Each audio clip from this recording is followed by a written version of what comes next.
Witam wszystkich serdecznie. Zapraszam dzisiaj na pierwszy odcinek cyklicznej serii Środa z rybą. W każdą środę o 20. Odcinki będą opowiadać o rybach, które osobiście hoduję. Dziś moja propozycja czerwieniak kongijski. Pozostałe odcinki, które będą się ukazywać w przyszłości, to Wy będziecie decydować o rybach, które tam mają być omówione. Zapraszam więc do sekcji komentarzy pod filmem. Napiszcie, jaka ryba ma być w kolejnym odcinku. A dzisiaj czerwieniak.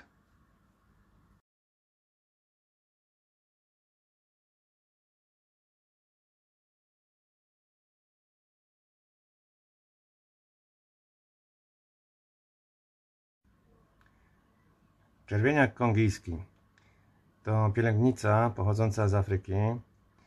Jest endemitem rzeki Kongo. Mylnie nazywa się go akarą. Akary występują w Ameryce Południowej, natomiast czerwieniaki w Afryce. Poza pięknym wyglądem nic ich nie łączy.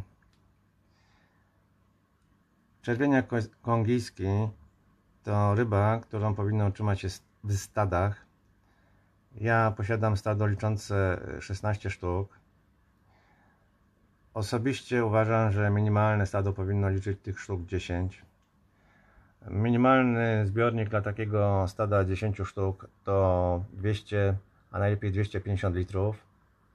Wiadomo, im większy, tym lepszy. Dla stada takiego jak moje to jest 360-380 litrów. Natomiast ja po prostu, obserwując moje ryby, doszedłem do wniosku, że to jest jakby maksimum tego, co nie będzie powodować zbytniego stresu u ryb. Sztuką w przypadku tych ryb jest właśnie dobór wielkości stada.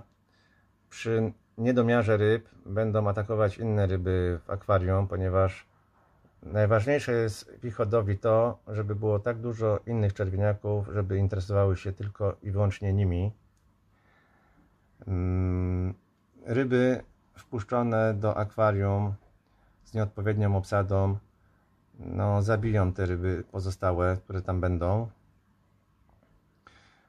Generalnie co do zasady, ryby tolerują tylko inne ryby pochodzące z rzeki Kongo. Jak widzicie, są tutaj świeciki kongijskie, jest też Cynodontis lucipinis. Nie wiem, z czego to wynika, ale ryby jakby instynktownie tolerują ryby, z którymi w naturze występują. Nie wiem, macie może na to jakiś pomysł, jak to się dzieje, to napiszcie. Mam osobiście pewną taką teorię, z którą się z Wami podzielę na temat tych ryb. Uważam, że układ tych kropek i centek na ciele służy komunikacji tych ryb ze sobą. Ze względu na dużą agresję i hierarchię wśród tych ryb, aby nie dochodziło niepotrzebnie do bujek, to było właśnie zdenerwowanie się inną rybą. Żeby nie dochodziło do bujek powtórnych, ryby muszą umieć się rozpoznawać. Tak jak my rozpoznajemy się po twarzy, być może one rozpoznają się nawzajem po układzie tych centek. Dlatego jak się przyjrzycie, są ryby, które mają dwie centki, jedną na pokrywie skrzelowej. To mają wszystkie ryby. Ta, jak widzicie, ma tylko kropkę na pokrywie skrzelowej. Inne ryby, jak się patrzy na mnie, czeka na karmę, wiedzą, że będę je karmił, denerwują się już. Ta ryba ma dwie kropki, a ta tutaj 3 kropki. Różnią się też intensywnością koloru na tych kropkach. Niebieskie centki też są charakterystyczne dla każdej ryby. I chyba one są nawet najważniejsze, bo jak zobaczycie sobie, tutaj jest ryba młoda, która jeszcze nie jest czerwona, natomiast ma już te centki. Wszystkie młode ryby mają te centki i nawet jeszcze ryby, które są szare, już je mają. To jest bardzo charakterystyczne dla narybku. centymetrowy narybek ma już te centki i taki narybek zaczyna już walczyć ze sobą. Najbardziej agresywne są młode ryby. Widać właśnie tutaj po tych dwóch młodzieńcach. Jedna z ryb, jak widzieliście, miała wygryzioną płetwę. To jest normalne. O, tutaj są. To jest normalne. Takie walki nieustannie się dzieją. O, tam jest ta ryba. Mniejszy narybek jest zwyczajnie zjadany przez ten większy. Ryby rosną niezwykle nierównomiernie. Mogą się różnić wielokrotnie wielkością od siebie. W jednym akwarium mogą pływać już takie goliaty 3 cm wśród całej masy narybku, który ma centymetr. Płeć u tych ryb jest niezwykle trudno rozróżnić. To na przykład jest samica. To akurat wiem, ponieważ miałem farta i gościa, który zna się na rybach. I on wybrał mi tą parę.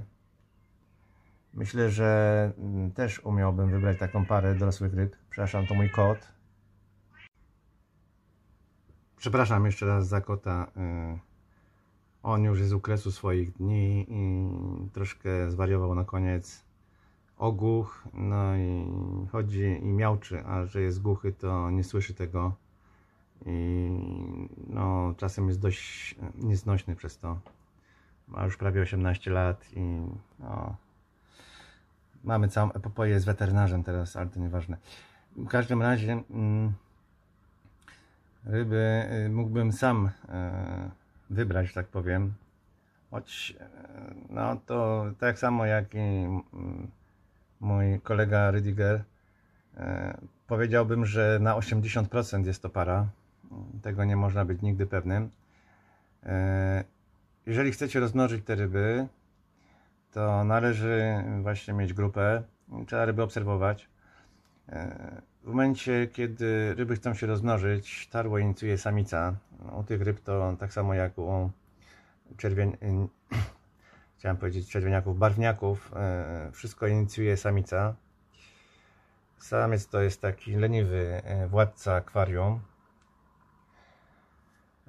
Samica tańczy wokół samca, no i prowadzi go do miejsca, które ona uzna za stosowne do złożenia ikry. Powinno być jakieś takie płaskie miejsce, jakiś płaski kamień, jakaś platforma, płaski korzeń. W momencie, kiedy znajdą takie miejsce, samica pływa wokół tego miejsca, zatrzymując się nad nim i charakterystycznie jakby podskakując nad tym miejscem, będąc skierowana głową w dół. Zapraszam do linków pod filmem. Tam są moje nagrania z Facebooka właśnie takich zachowań rozrodczych różnych. Są tam też filmiki z narybkiem. Będzie w opisie filmu opis, czego dotyczy poszczególny link. Zapraszam, tym bardziej, że są to moje treści. W każdym razie, jak już znajdą to miejsce do złożenia ikry, samica zaczyna jakby od środka tego miejsca składać ikrę. Tam składa pierwsze ziarenko, a następnie bezustannie pływa w kółko, zataczając coraz większe kręgi. Tuż za nią płynie samiec, zapładniając ikrę. No i stopniowo w ciągu 2-3 godzin rośnie taki placek ikry. Tej ikry może być naprawdę sporo. Są to dość płodne ryby. Zazwyczaj jest około 100 ziarenek, ale może być ich nawet 300 i miałem taki wylęk. No spokojnie było 300, jak nie więcej ryb. Następnie po złożeniu tej ikry, ikra jest strzeżona przez rodziców. Widziałem bardzo ciekawe zachowanie tego Synodontisa, którego mam tutaj, próbującego dobrać się do ikry. On tam sobie płynie, Synodontis lucipinis. Synodontisy to rabusie ikry, więc myślę, że było to takie zakodowane, typowe działanie tych ryb w naturze i myślę, że w naturze też można byłoby coś takiego zobaczyć. Po tych 2 dniach wylęgają się larwy. W tym momencie rodzice zabierają te larwy, przenoszą je w nowe miejsce, które wcześniej sobie tam znalazły. Następnie przez 2 dni larwy sobie w jakimś innym miejscu spędzają czas, pilnowane przez rodziców. Mogą być tak przenoszone kilkukrotnie nawet. Ryby zbierają te larwy do pyska i później w tym właściwym nowym miejscu wypluwają je. Następnie po 2 dniach narybek zaczyna pływać. I jeżeli jest to w akwarium ogólnym, to zaczyna się problem, ponieważ każda ryba w zasięgu wzroku jest zaatakowana na zmianę przez ojca albo przez matkę na rybku. W dużym akwarium, gdzie jest dużo czerwieniaków, do tego tarła zazwyczaj nie dochodzi. A nawet jeżeli dochodzi, to tu jest taka jeszcze ryba, prawda? Nie czerwona, a już ma te niebieskie ciapki. To mi się daje komunikacja. W każdym razie w takim akwarium ogólnym jak moje, do tego tarła rzadko dochodzi, a nawet jak jest, to zaraz jest po prostu wybijany przez ten większy narybek, ponieważ no, rodzice nie są w stanie upilnować tych młodych, jeżeli tam kręci się 4-5 ryb wokół, których celem jest zjedzenie tego narybku. To i dobrze, bo w akwarium jest większy spokój. Zresztą ryby, szukając miejsca na tarło, szukają takie miejsce, żeby właśnie gdzieś być z dala od tej całej grupy. Ale fajnie to wygląda. Jeżeli chodzi o wystrój, to momento. Przepraszam, musiałem się czegoś napić, bo zaschło mi już w gardle. Jeżeli chodzi o wystrój akwarium, cofnijmy. Jeżeli chodzi o wystrój akwarium, no, musi zapewniać miejsce do pływania. To po pierwsze. Po drugie, musi dawać możliwość schronienia. Jak widzicie, mam tutaj sporo miejsca, gdzie ryby mogą pływać, sporo kryjówek. Tylnia szyba jest pokryta płytami piaskowca, które zachodzą tak dachówkowato za siebie. Tam też są różne schronienia. Pomiędzy gąszczem tych anubiasów także jest też wielki korzeń, w których są różne dziury i zakamary. Zbiornik musi być zróżnicowany. W zbyt monotonnym zbiorniku będą albo osowiałe, albo będą atakować inne ryby. Zbiornik też musi zapewniać ruch wody. Z tego, co mogę powiedzieć z własnego doświadczenia, to ryby czują się lepiej w takim akwarium, gdzie jest zbyt szybka woda, niż takim, który tej wody w ogóle nie ma. Znaczy ruchu tej wody w ogóle nie ma. Ja myślę, że u mnie jest odpowiedni ruch. Możecie to zobaczyć po tych, zaraz wam pokażę, po tych bąbelkach powietrza, które poruszają się po zbiorniku. Jest tu bezustanny młyn. Jak widzicie, ryby się nie chowają, siedzą tutaj w nurcie, bardzo dobrze się czują. Jeśli chodzi o temperaturę, to optimum według mnie jest 24 stopnie. Od 20 do 30 stopni te ryby wytrzymują. Przy czym poniżej 22 są osowiałe, powyżej 28 dyszą. Także, tak jak mówię, optimum 24 stopnie, wtedy naprawdę jest ekstra dla tych ryb. Jeśli chodzi o pH, no to lekko kwaśne 6,5 do pH 7, może 7,2, 7,5. Natomiast ja hoduję je tutaj w pH neutralnym. Tu jest około 7. Jeżeli chodzi o GH wody, no ja mam tutaj stosunkowo miękką wodę i stosuję tylko wodę kranową, nie robię tutaj żadnej wody RO do nich.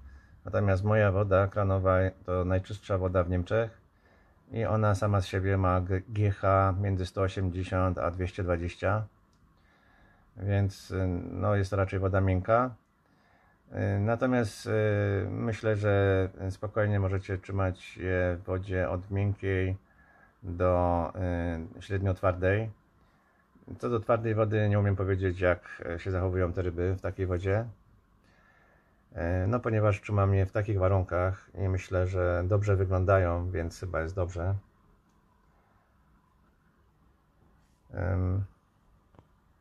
Pokażę może teraz karmienie. Momencik. Zobaczcie, one już wiedzą, że będzie karma. Nurt wody im nie przeszkadza w niczym. Przy samym już wylocie nawet są. Czekają aż wleje. Wiedzą, że... Momentu. Wiedzą, że zawsze z tej strony wlewam, żeby karma się rozpłynęła.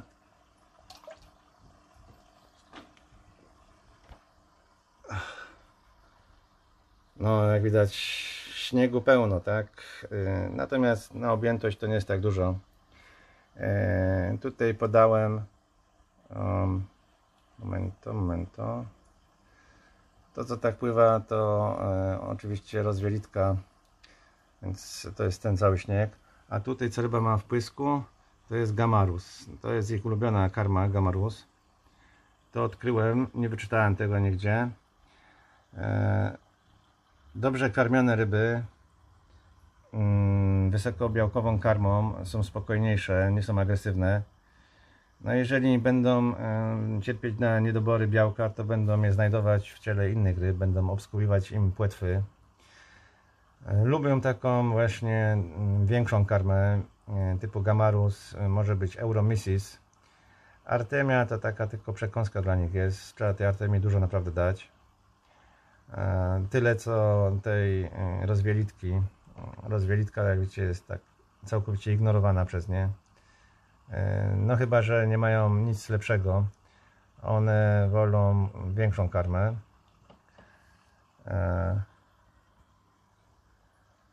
O, tu jest jeden z niewielu przykładów ryb, które można dodatkowo trzymać z tymi czerwieniakami. Warunkowo można je trzymać z Crossohelius reticulatus. Warunkowo pod tym względem, że nie lubią tych ryb, ewidentnie, ale tolerują je, o ile można akwarium podzielić w jakiś sposób. Tam za tymi piaskowcami jest dość duża przestrzeń, to tak jakby tunel.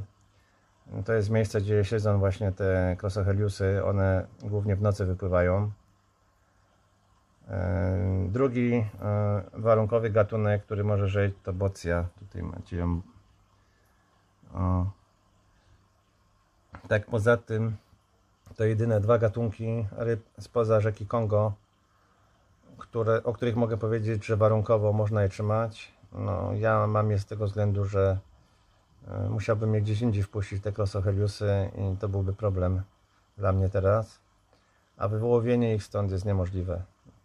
Ok, odbiegłem od tematu. Momento. Chciałbym Wam pokazać tutaj scenkę, ale nie wiem, czy to się uda. Tutaj samica właśnie tokowała przed chwilą. To nie zawsze da się nagrać. Ja to strasznie się rozwlekam w tych swoich filmach, wiem. Już ponad 16 minut. Nie chciałbym Was zanudzić moimi czerwieniakami. Jak widzicie, to naprawdę świetne ryby. Warte polecenia. Mógłbym jeszcze nawet 2 godziny od nich opowiadać. Polecam taką grupę w akwarium. Myślę, że udało mi się Was zainteresować nimi. Bardzo fajny zbiornik wychodzi, jeżeli wpuścimy odpowiednie ryby. Niezwykle ciekawy gatunek.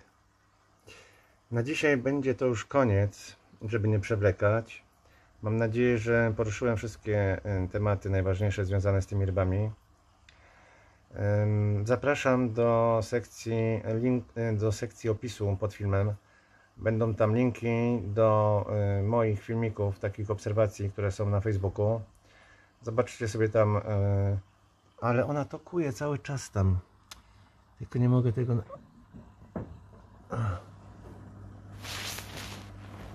Pokaż się. O, teraz tam popłynęła. No nic, nie pokażę Wam tego teraz. Zobaczycie to na pewno w shorcie najbliższym. Na dzisiaj to już wszystko. Zapraszam jeszcze raz do tych linków. Zobaczcie sobie tam najciekawsze zachowania tych ryb. A teraz pozdrawiam Was serdecznie i zapraszam. Napiszcie w komentarzach, co ma ukazać się w przyszłym tygodniu. Cześć!